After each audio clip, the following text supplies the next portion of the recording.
This is Pop Culture Guy. Here is the latest Pop Culture Retrospective review.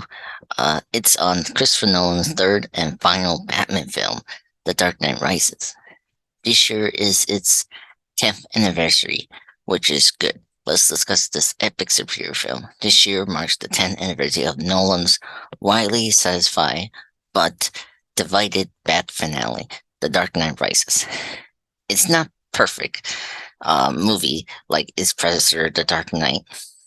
The Dark Knight Rises has a overstuffed plot, overline running time, and a few stretches in logic in the narrative of the film.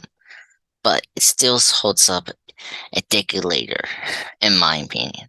In the Dark Knight trilogy, Christian Bale gave one of his best multi-dimensional Batman performances of all time in this film.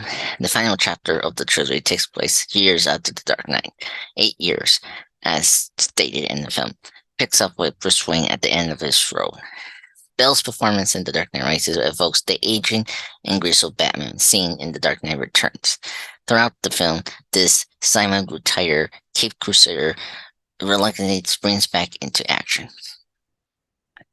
The Dark Knight Rises brings Bale's Bat arc full circle as he finally hunts up the Kyle and passes on the torch. At the same time, we have Anne Hathaway's Catwoman, which is an underrated Catwoman portrayal in the various versions we have gotten with Catwoman. It's a classic Catburger, which I like. She's my first Catwoman, and I think she's definitely the best out of the bunch we have so far. She's not as cinematic as Zoe Kravitz' take, but Anne Hathaway still managed to humanize Celine Kyle. She's a female fatale, or femme fatale, as you call it in cinema, just like she is in the comics. But she's not a one-note archetype like the horrible Halle Berry version in Catwoman, the 2004 film.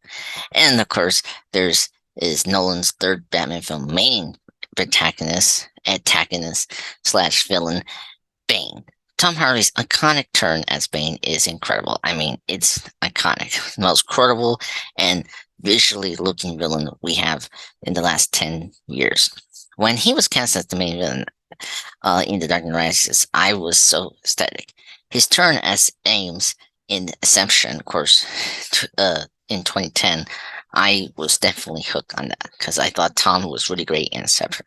Tom Hardy was faced with is in has an instrumental task of following up Heath Ledger's Oscar-winning turn as the Joker, which I understand. And I think Harvey's chilling performance as Bane is a lot hammier than Ledger's work in The Dark Knight, but his turn is still iconic, and I think that's what makes him great. Bane, in scene in The Dark Knight Rises, is a surprisingly grounded take on the cartoonish supervillain character in the comics, but also way better than the one we got in Batman and Robin. Thank goodness. With both Batman Begins and The Dark Knight, Nolan brought a seriousness and depth to the superhero genre.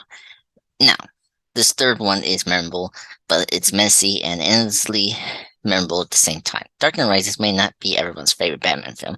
It's not my favorite either, but its importance to both the Christian Bale trilogy and the entire superhero genre cannot not be oversaturated. 10 years later, I think Christopher Nolan orchestrated his grand finale in a great way and changed the movie industry forever.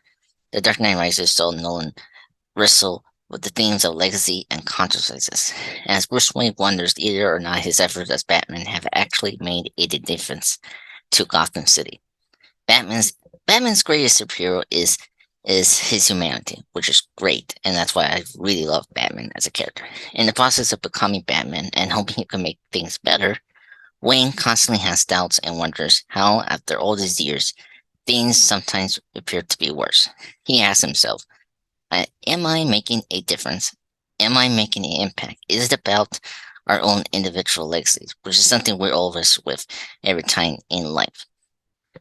Now, ultimately, as The Dark Knight Rises progresses, the power of the symbol of the Batman becomes more prominent and inspirational. It's about what the symbol means to society, Gotham, and humanity. It shows that everyone has the power to step up and beat the forces of evil, like Bane in the movie. That's an incredible powerful statement, which has been at the core of Batman's family for 85 years to this point.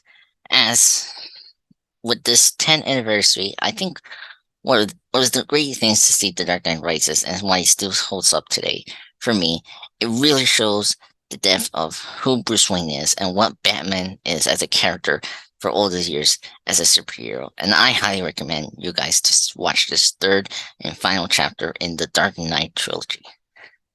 Have a good day, everyone.